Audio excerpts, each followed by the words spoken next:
Assalamualaikum dan salam sejahtera. Nama saya Putri Nur Atika Dangsari binti Abdul Kadir Jailani dan hari ini saya akan membentangkan satu topik bertajuk budaya dan jantina dalam personaliti. Personaliti merujuk kepada corak pemikiran, perasaan dan tingkah laku yang konsisten dalam diri seseorang. Ia merupakan sesuatu yang menjadikan setiap individu unik. Namun, personaliti tidak wujud dalam kekosongan. Ia dibentuk dan dipengaruhi oleh pelbagai faktor termasuk budaya dan jantina. Dalam masyarakat yang berbeza, budaya bertindak seperti cermin yang membentuk cara seseorang berfikir dan berinteraksi. Begitu juga, jantina memberi kesan terhadap cara individu mengekspresikan perasaan dan membuat keputusan. Budaya dan jantina berperanan membentuk bukan sahaja siapa kita di mata orang lain, tetapi juga bagaimana kita menilai diri sendiri dalam konteks sosial. Tujuan pembentangan ini adalah untuk menerangkan bagaimana budaya dan jantina membentuk ekspresi personaliti serta bagaimana kesedaran terhadap perbezaan ini dapat membantu kita berinteraksi dengan lebih berkesan dalam kehidupan sebenar. Budaya dan personaliti. Pertama, mari kita lihat hubungan antara budaya dan personaliti. Budaya merupakan satu sistem nilai dan norma sosial yang mengarahkan bagaimana seseorang harus berkelakuan. Menurut Triandis, 1995, terdapat dua jenis budaya utama, iaitu budaya individualistik dan budaya kolektivis. Dalam budaya individualistik, seperti di Amerika Syarikat dan Australia, nilai utama ialah kebebasan dan ekspresi diri. Masyarakatnya menggalakkan individu untuk berpendirian sendiri, yakin diri dan tidak takut menonjolkan pandangan. Sifat ketegasan atau assertiveness dianggap satu kelebihan kerana ia menunjukkan keyakinan diri dan keupayaan memimpin. Sebaliknya, dalam budaya kolektivis seperti di Malaysia, Jepun dan Korea, keharmonian kumpulan dan rasa hormat terhadap orang lain lebih diutamakan. Individu dari budaya ini cenderung lebih berhati-hati, sopan dan mengawal emosi supaya tidak menyinggung perasaan orang lain. Sebagai contoh dalam interaksi sosial, rakyat Malaysia lebih gemar menggunakan kata-kata lembut seperti mungkin atau saya rasa berbanding menyatakan pandangan secara terus terang. Ini menunjukkan bahawa budaya mempengaruhi cara seseorang menzahirkan personaliti sama ada berani menyuarakan pendapat atau memilih untuk menjaga perasaan orang lain. Selain perbezaan antara Timur dan Barat, perbezaan juga wujud dalam budaya Timur sendiri. Sebagai contoh, masyarakat Jepun biasanya mengekalkan jarak sosial dan mengelak daripada membuat hubungan mata secara langsung sebagai tanda hormat. Manakala rakyat Malaysia pula lebih mesra dan menggunakan senyuman serta nada lembut semasa berkomunikasi. Walaupun kedua-duanya mewakili budaya kolektif, cara mereka mengekspresikan rasa hormat tetap berbeza mengikut norma sosial masing-masing. Ini membuktikan bahawa personaliti manusia sentiasa dibentuk oleh konteks budaya yang unik. Selain itu, kepekaan terhadap perbezaan budaya ini amat penting dalam kehidupan moden. Dalam dunia global hari ini, kita sering berinteraksi dengan individu daripada pelbagai latar belakang, sama ada pembelajaran, kerjaya atau komunikasi atas talian. Oleh itu, memahami gaya komunikasi antara budaya dapat membantu kita menyesuaikan diri dengan lebih fleksibel, mengelakkan salah faham serta membina keyakinan diri dalam pelbagai situasi sosial. Dalam dunia kerja hari ini, kepekaan budaya memainkan peranan penting untuk membina hubungan profesional yang baik. Misalnya, dalam organisasi multinasional, pekerja dari latar barat cenderung terus menyuarakan pendapat, manakala pekerja Asia biasanya lebih berhati-hati dan menunggu giliran. Jika tidak peka terhadap perbezaan ini, mudah timbul salah faham. Contohnya, seseorang mungkin dianggap pasif sedangkan dia sebenarnya menghormati hierarki sosial. Oleh itu, memahami nilai budaya seperti ini membolehkan komunikasi menjadi lebih harmoni dan produktif. Jantina dan personality. Seterusnya, mari kita bincangkan tentang jantina dan bagaimana ia mempengaruhi personality. Jantina bukan hanya perbezaan biologi, tetapi juga merujuk kepada peranan sosial dan jangkaan masyarakat terhadap lelaki dan wanita. Menurut Eagly dan Wood 1999, perbezaan jantina dalam tingkah laku banyak berpunca daripada pembelajaran sosial sejak kecil. Sebagai contoh, lelaki sering digalakkan untuk menahan emosi, bersikap rasional dan kuat. Manakala, wanita pula lebih digalakkan untuk menunjukkan empati dan ekspresi perasaan. Akibatnya, dalam interaksi sosial, lelaki mungkin lebih banyak berdiam diri atau mengekalkan ekspresi muka yang neutral. Manakala, wanita lebih mudah tersenyum, mengangguk dan melibatkan diri secara emosi. Walaupun peranan jantina semakin berubah dalam dunia moden, pengaruh nama tradisional ini masih ketara dalam komunikasi dan ekspresi diri. Selain perbezaan emosi, terdapat juga perbezaan dalam gaya membuat keputusan. Lelaki cenderung membuat keputusan secara cepat dan berdasarkan logik, manakala wanita lebih mengambil masa untuk menimbang pandangan orang lain sebelum membuat keputusan akhir. Perbezaan ini bukan untuk dibandingkan sebagai kuat atau lemah, tetapi menunjukkan bahawa jantina mempengaruhi cara seseorang memproses maklumat dan menyesuaikan diri dengan situasi sosial. Dengan memahami perbezaan ini, kita dapat berinteraksi dengan lebih berempati, tidak lagi menilai seseorang berdasarkan stereotip, tetapi memahami latar belakang sosial yang membentuk cara mereka berfikir dan bertindak. Selain itu, kita juga dapat melihat bagaimana media dan perubahan sosial mempengaruhi ekspresi jantina masa kini.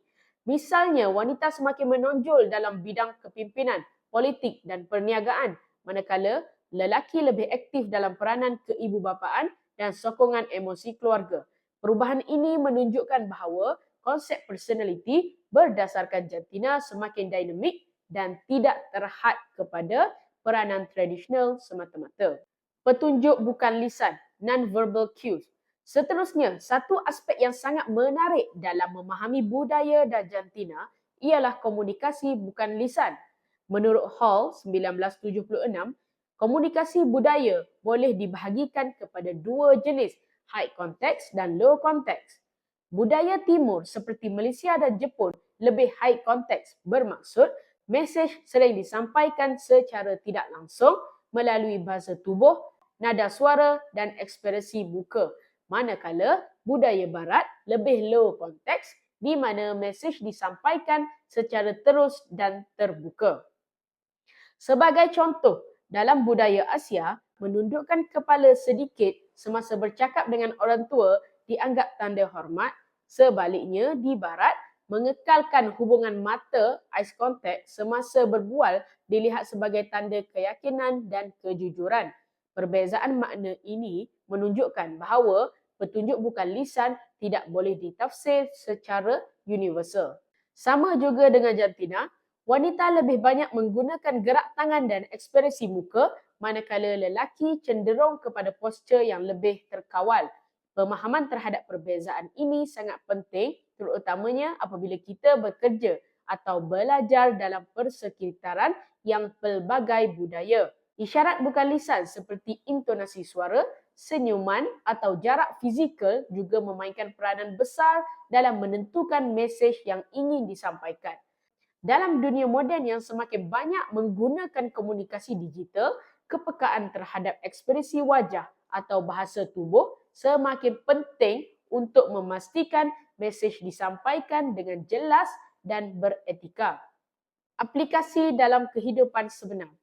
Kesedaran terhadap perbezaan budaya dan jantina ini bukan hanya relevan dalam teori tetapi juga dalam kehidupan seharian. Sebagai contoh, dalam konteks kerja berpasukan, rakan sekerja yang pendiam bukan semestinya pasif tetapi mungkin datang daripada budaya yang menghargai kerendahan diri dan kesopanan. Begitu juga apabila berurusan dengan individu yang lebih ekspresif, kita tidak seharusnya menilai mereka sebagai terlalu dominan kerana itu adalah sebahagian daripada cara komunikasi budaya mereka. Selain itu, konsep cultural intelligence yang diperkenalkan oleh Early dan Eng menekankan keupayaan seseorang menyesuaikan diri dengan situasi silang budaya. Dalam dunia kerja masa kini, kemahiran ini amat penting kerana setiap organisasi menggabungkan individu daripada latar belakang budaya yang berbeza. Contohnya, dalam syarikat multinasional, pekerja dari barat mungkin lebih selesa menyuarakan pendapat secara terbuka, manakala pekerja dari Asia lebih berhati-hati dan menghormati hierarki semasa perbincangan. Jika perbezaan ini tidak difahami, salah tafsir mudah berlaku, seseorang mungkin dianggap pasif atau tidak berminat, sedangkan dia sebenarnya menghormati nilai budaya tempat kerja. Oleh itu, memiliki kecerdasan budaya membantu kita menyesuaikan gaya komunikasi, memahami maksud tersirat dalam interaksi dan mengelakkan konflik sosial.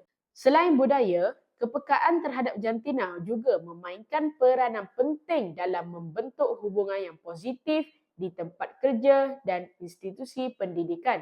Dalam era moden, ramai wanita kini memegang peranan kepimpinan dan menunjukkan sifat ketegasan serta keyakinan diri yang tinggi, manakala lelaki juga semakin terbuka menzahirkan empati dan perasaan secara matang. Ini menunjukkan bahawa personaliti tidak lagi terikat pada stereotip jantina semata-mata, tetapi boleh berubah mengikut keperluan sosial dan perkembangan zaman. Kesedaran terhadap kedua-dua aspek ini, budaya dan jantina, dapat membina suasana kerja yang lebih inklusif dan harmoni. Dalam konteks pendidikan, pelajar yang memahami kepekaan budaya lebih mudah bekerja sama dalam kumpulan pelbagai etnik. Manakala, dalam kehidupan sosial, ia membantu kita mengelakkan konflik dan meningkatkan rasa saling menghormati. Dalam konteks Malaysia yang berbilang kaum, kesedaran ini amat penting untuk mengelakkan salah faham budaya dan membina hubungan yang lebih harmoni. Nuraini Idris 2013 menyatakan bahawa kefahaman terhadap kepelbagaian budaya mampu meningkatkan toleransi dan perpaduan sosial. Apabila kita belajar menghormati cara orang lain berfikir dan bertindak, kita sebenarnya sedang memperkukuh asas perpaduan dalam masyarakat dan meningkatkan profesionalisme dalam komunikasi harian. Sebagai kesimpulan, kefahaman terhadap budaya dan jantina amat penting dalam membentuk personaliti dan interaksi manusia. Setiap masyarakat dan setiap individu mempunyai cara tersendiri dalam menzahirkan emosi, membuat keputusan dan berkomunikasi. Kesedaran ini membantu kita menjadi lebih peka, fleksibel dan menghormati kepelbagaian gaya komunikasi. Dalam dunia global hari ini, keupayaan memahami dan menghormati perbezaan budaya dan jantina adalah kunci kepada hubungan sosial dan profesional yang berkesan. Apabila kita mengamalkan nilai empati dan toleransi, kita bukan sahaja memperbaiki komunikasi tetapi turut menyumbang kepada keharmonian masyarakat majmuk seperti Malaysia. Akhir kata, dengan memahami peranan budaya dan jantina dalam personaliti, kita dapat melahirkan individu yang lebih terbuka, beretika dan berdaya saing dalam dunia yang semakin global. Memahami perbezaan bukan untuk mencari siapa yang lebih baik, tetapi untuk menghargai keunikan manusia dalam kepelbagaian mereka. Sekian, terima kasih. Assalamualaikum warahmatullahi wabarakatuh.